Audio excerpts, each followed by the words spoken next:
These are the solutions to the Chapter 6 review number 2. A photon of light in which region of the electromagnetic spectrum would contain the greatest energy? And it's of these ranges below. So the items below, which one of those has the greatest energy, or is from the greatest energy region? And I would expect that you know the relative order of the entire spectrum would go in the high end, X-rays, gamma rays on the high end, being higher than UV, being higher than visible, which is higher than IR, higher than microwave, which is higher than radio frequencies. And so the highest here would be the ultraviolet. The only cutoff I expect you to know is the visible is about 400 to 700 to 750 nanometers, and this is on the high energy side here, and this is of course on the low energy side. If a metal requires 455 kJs per mole to remove an electron, what wavelength of light would be required to cause this ejection to take place according to the photoelectron spectrum? Photoelectron spectrum would say, well, calculate the energy per atom, and then it's going to be one energy of the photon, being hc over lambda, that has to be greater than or equal to the metal's ionization energy.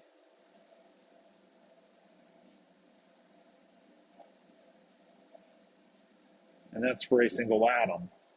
Now, these problems here, if you're clever, you can kind of usually look at the particular choices. 455, 263, it's probably going to be 263, and it has to be less than that wavelength, not more than, because you want to go to a higher energy.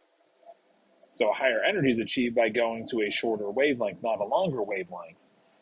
455 nanometers is going to be well below 455 kJs per mole. Now, if we want to calculate it precisely, we just say, well, 455 kJs per mole, what's the ionization, or what's this energy for one atom?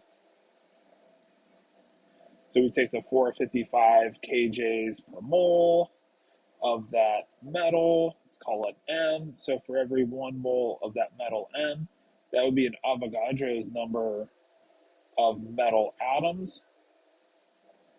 And so that's the ionization per atom, and then 1 kJ 1,000 joules to match up with Planck's constant in joules times seconds. So this should correspond to an energy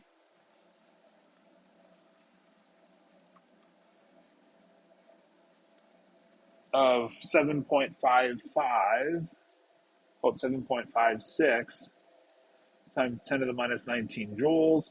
So as long as our photon energy, which is hc over lambda, is greater than or equal to this amount, then that's going to show us how we can calculate the wavelength. So the way we can calculate our wavelength is put it over here. So cross multiply both sides, and that you can then see the lambda has to be less than or equal to hc divided by that energy of 7.56 times 10 to the minus 19.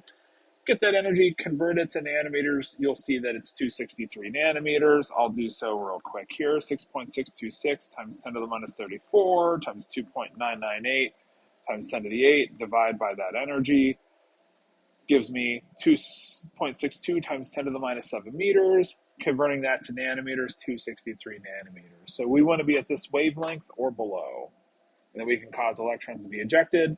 We want light of a minimum frequency. We want light of a maximum wavelength or below, then we can cause electrons to be ejected according to the photoelectric effect. And it gives you the idea that events are going to take place on a per atom basis and give off a photon that we can calculate using E is equal to h nu, or hc over lambda. So this is the energy of a single photon, hc over lambda. In order for an electron to transition from n equals 1 to n equals 3 in the H atom, what must occur? The atom has to absorb energy, that's correct. The atom cannot emit energy, it has to absorb energy. So if we're going from n equals 1, energy is this axis here, and we have to transition all the way up to n equals 3 level. So this is n equals 1, n equals 2, n equals 3. To put the electron here, remove it from there, it requires the absorption of energy. We don't emit photons. We can have a photon absorbed, so the energy is often absorbed by the atom in the terms or in the form of a photon being absorbed. We can absorb photons to go up in energy. or the atom can emit photons to go down in energy.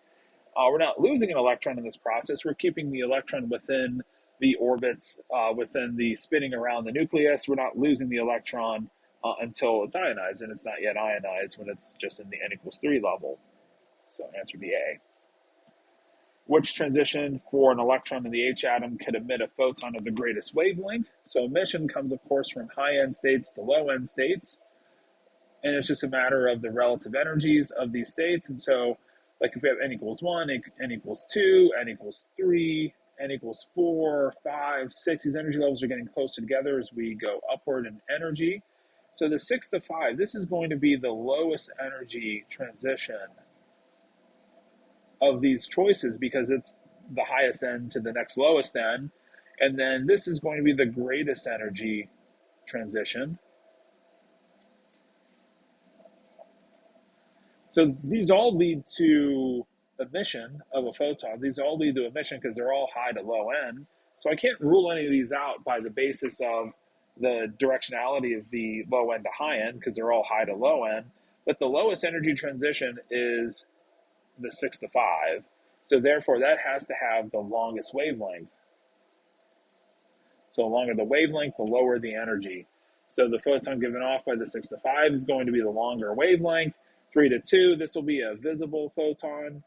The 6 to 5, this is probably in the deep ends of the infrared region, probably even getting close to the microwave region in terms of energy.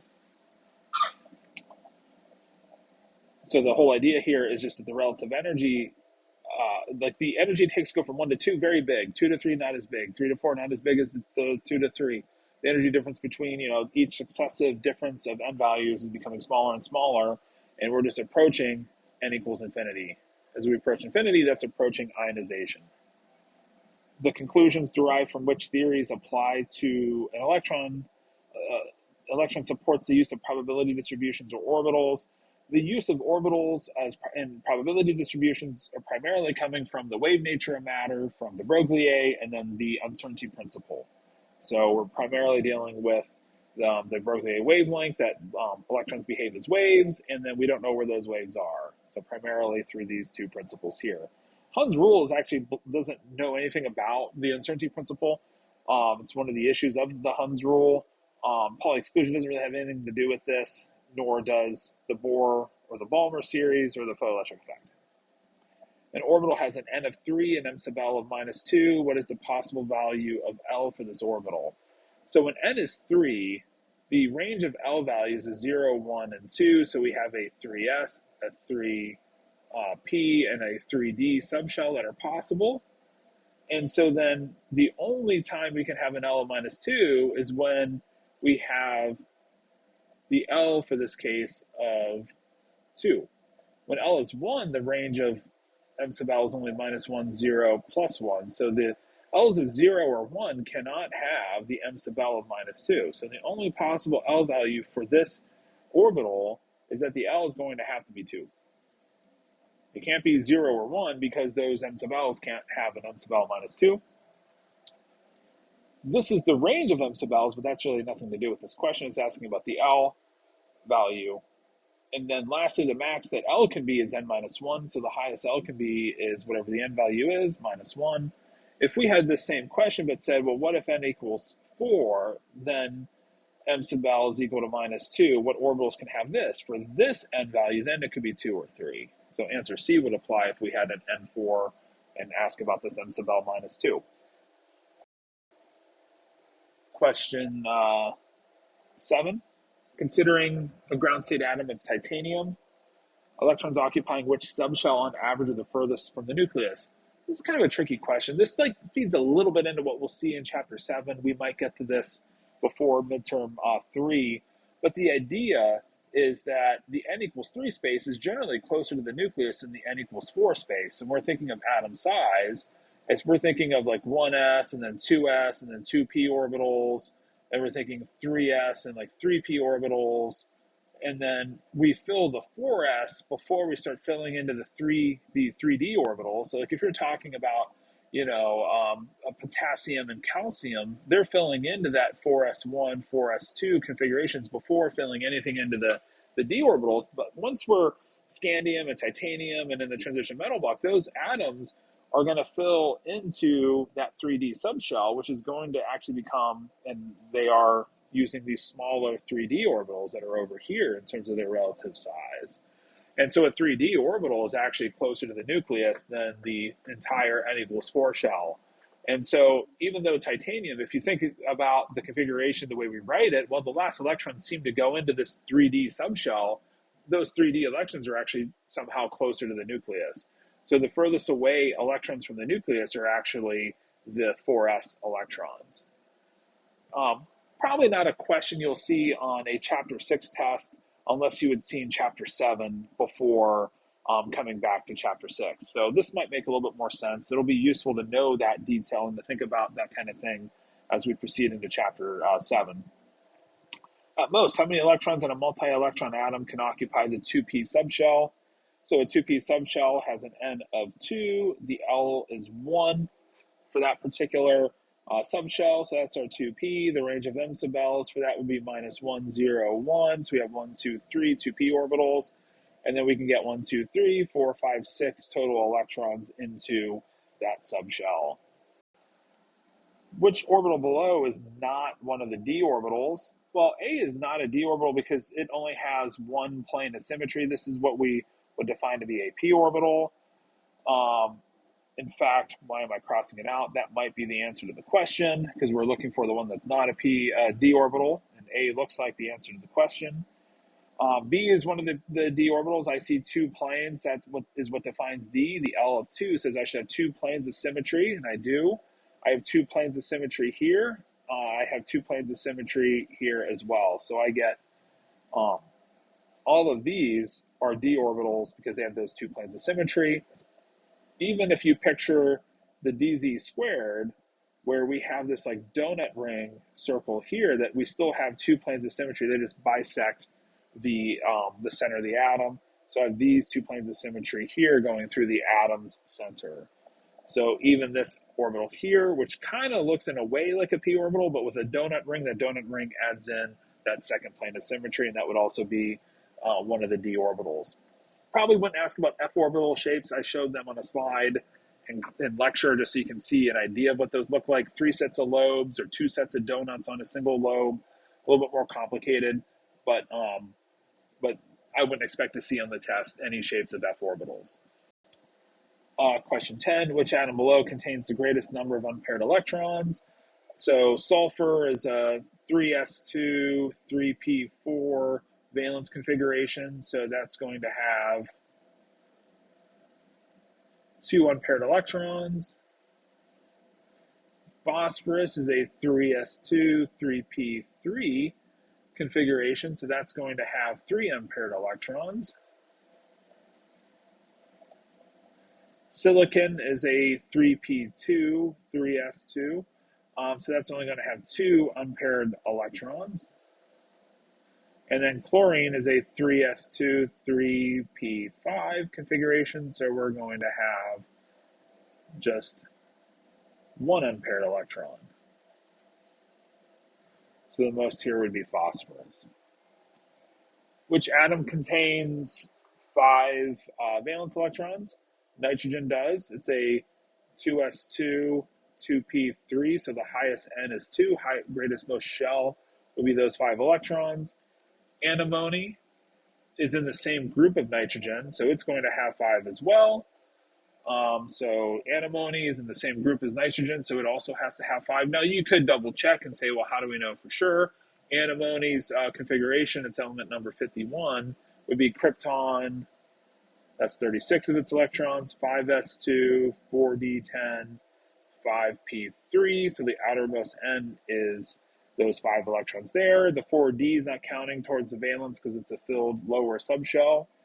And then vanadium, what about vanadium? Vanadium would have 5 as well. So it's going to be a 4s2, 3d3. So all 3 of these should have 5 valence electrons. So we count the lower D subshell when it's unfilled. So we take the 2 in the outermost shell, the 4, and then these 3 here because they're in an unfilled lower subshell.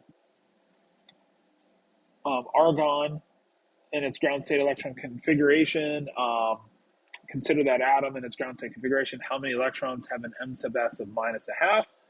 Okay, so this is saying for argon, if we picture the configuration as the 1s, the 2s, the 2p, and the orbitals are increasing in energy as we go up. If I'm filling the electrons in, 2, 4, 6 more for 10 total, 2, and then 6 more here into the 3p. This gives us our 18 electrons for the total atom. That's 10 plus 6, 10 plus 8, so that's 18 electrons. Now, how many of these electrons have a spin that's, downspin versus upspin? Since I have them all spin paired, it's really easy to tell that 9 are up and then 9 are down. And so 9 would have a plus half spin. Now, I've said before, it doesn't matter. Or like when we write the up spin, it doesn't necessarily mean the spin is plus a half. And if I write it down, it doesn't necessarily mean the spin is minus a half. But on average, half of these electrons are spin up, the other half are spin down. So it should be 9 having m sub s of minus a half. Another thought here would be that if you pictured any of the unpaired configurations, like if we go to the above problem, like if we look at phosphorus and I say, well, how many of those electrons are spin up or spin down? We don't know. Like you have to apply a magnetic field to know if those electrons are paired with the field or against the field. So I wouldn't worry about answering a question about the net number of spin up or spin down unless they're all spin paired. Palladium has an anomalous configuration of krypton 4d10. And so how many total unpaired electrons does the atom contain? Really straightforward question because we just have the 4d subshell, 2, 4, 5, 6, 7, 8, 9, 10. All those electrons are spin paired. So we have 0 unpaired electrons. If I told you krypton, like one thought here would be I have 36 plus 10, that's 46 electrons. And then, of course, palladium is element number 46 looking at the periodic table. So element number 46, equal number of electrons as we expect here. Again, remember in chapter 6, we're not looking at ion configurations. We'll talk about those in chapter 7. And what is the ground state configuration of neodymium and N? Sometimes we'll throw you the atomic number just to make sure you don't spend all day looking for this, but this is atomic number 60. It's in the F block, the first F block. So it's down below the periodic table. It's element number 60, as we mentioned here. So our nearest preceding noble gas is xenon, which is element number 54. And then it's all the way into the 6s. How do I know it's 6s? Well, we're filling into the 6th row of the periodic table is one way that we know that that's a 6s2. And then we bounce back to the 4f for 4 electrons is the configuration we would expect. And then that gives us the total count of 60 for 54 plus 2 plus 4. And so it should be this configuration here. We don't fill into the D first, or at least generally speaking, we should be filling in our expectation into the F block first. There are some anomalies in the F block where some of them will use the D orbitals, but predominantly the 4F is what we would expect for the configuration for something like neodymium.